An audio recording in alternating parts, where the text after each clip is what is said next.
मुसीबत, यही जिंदगी मसरत, यही जिंदगी हकीकत, यही जिंदगी फसाना. This life is a misery, and it's a bliss too. This life is reality, and it's a story or fairy tale too. My dear friend, today I'm going to talk to you about the ingredients of a happy life in my understanding. Because I am convinced and I feel that happiness is the basic condition. Happiness comes first always. Joy comes first always. Life affirmating attitude, my friends, is comes first always. In whatever situation you may be, whatever your successes may be, whatever personal possessions may be, you may have the best companionship, but if you are not happy, I am sure everything is got no meaning. It's simple. What you don't enjoy, because all the time you are simply waiting is अच्छे दिन आएंगे, good days will come. It's like that a very famous theater I had watched, Waiting for Godot. It's simply like waiting for Godot, and my dear friends, Godot is never to come.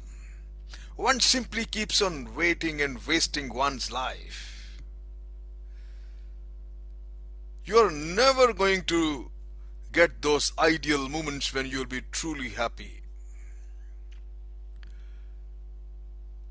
It What does it mean? It means whatever life you are living, if you are unhappy, whatever the pattern of life you have, there is something wrong in those patterns of life. Immediately, simply change that pattern of life and you'll have happiness. Nobody can decide for you, my friend. You have to decide for yourself. You got to find your spontaneity. You got to find your element. If you really truly want to be happy, as simple as that I say, if you want to be happy, you can. If you are unhappy, then you can never be in a state of peace of mind or in state of meditation. You can never have peace of mind. So first and foremost condition in life is to be happy. So my recipe for the happiness goes like this, my friend. I have lived a very reasonable, contented life. So far, I don't know how the day unfolds for myself tomorrow. I often think about what is it all that makes people happy? What one has to do in order to achieve happiness, and certain things come to my mind straight away. That first and foremost, my friend, first you have to ensure that you remain in good health. There are far too many genetic reasons you have no control over that. Despite, if you do not enjoy good health, my friend, you can never be happy.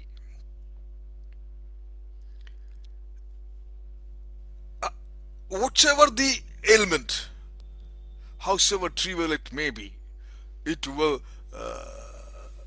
deduct something from your happiness. You all know, everybody knows, there's no point telling how to maintain a good health. Remember our forefathers' lovely saying, Tandurusti Hazar Niyamat. Second thing, I feel that you should be having the financial security. Even if you have a damn good health and you are financially insecure, you can never be happy. When I say financial security, it does not mean that you have to have billions or millions on your bank account. No. It should be enough to provide for the comfort,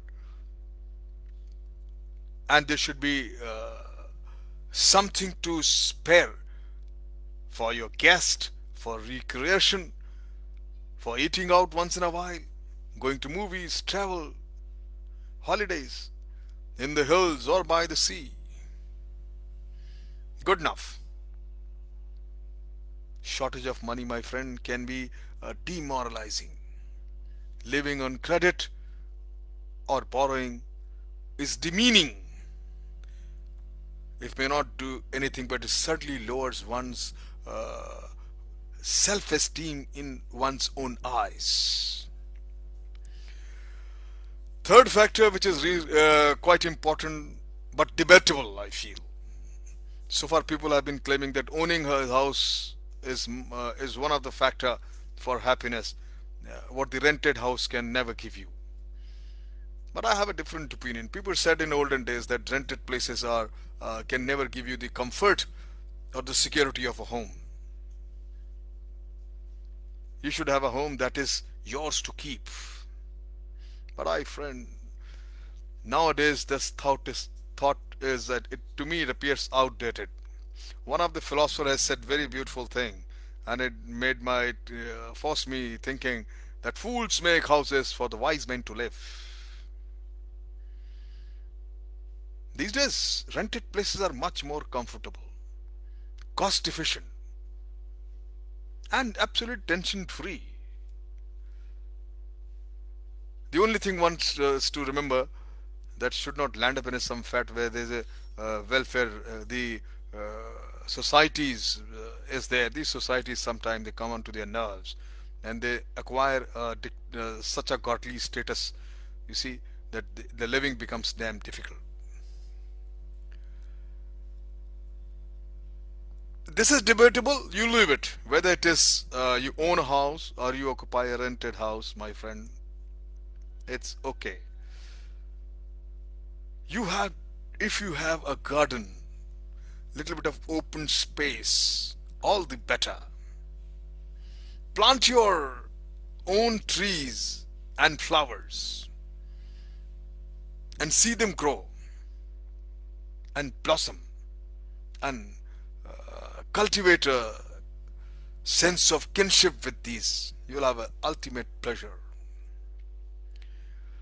Next thing I feel, my friend, it's very reasonably, very, very important and very fortunate people who have this thing. That is a compatible companion.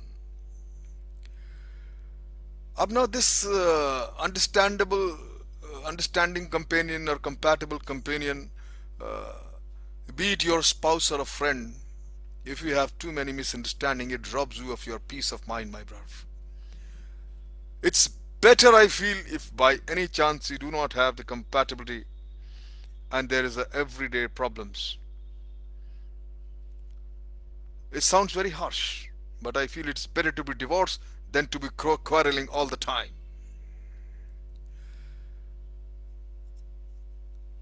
हम जुबां हो अगर हम सफर तो बात ही कुछ और है हम ख्याल हो then you are on the right lines. If you have all this, then one factor you should always remember: stop comparison with others. If you keep on comparing yourself with others, there is no question of you ever be happy. Stop envying those who have done better than you in life.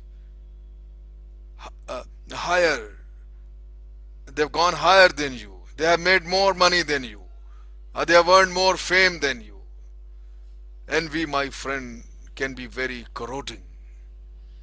Avoid comparing yourself with others, otherwise you can never be happy.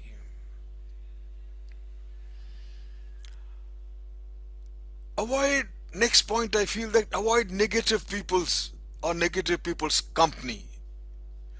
Refrain from being that congregation where negativity is spread. Do not allow people to descend on you for gupshup. By the time you get rid of them, they would have unloaded their entire garbage on you, and you will feel exhausted and poisoned by their gossip mongering. Next, I say cultivate a hobby.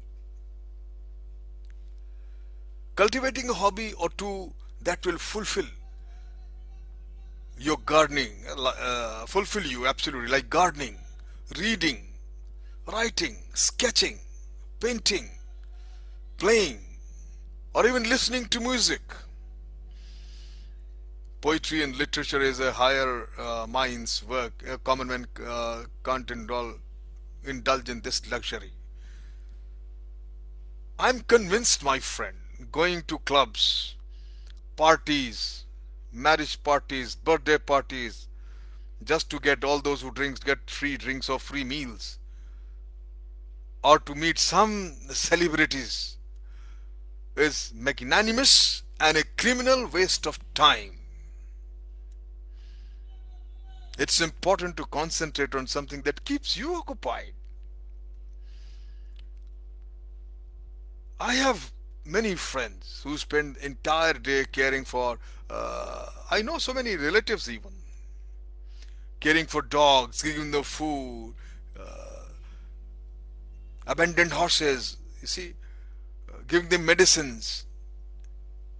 There are those who run mobile clinics. I know. I was in Calcutta, and those people are doing such a great job. Few vans with all kinds of medicine and a vet doctor, and they keep on moving the street. Where they find a sick animal, they look after them, and they're so busy, they're so happy treating and similarly treating sick people and animals just so free for their peace of mind.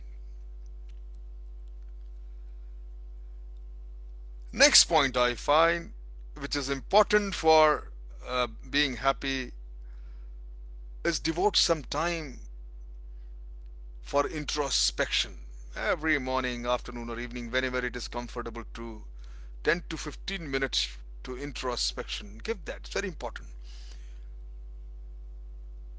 In the morning, 10 minutes should be spent in keeping the mind absolutely still, and 5 minutes listening to things which you have to do that day. In the evenings, 5 minutes should be set aside to keep the mind still, and in 10 to go over the task you have intended to do the very next day.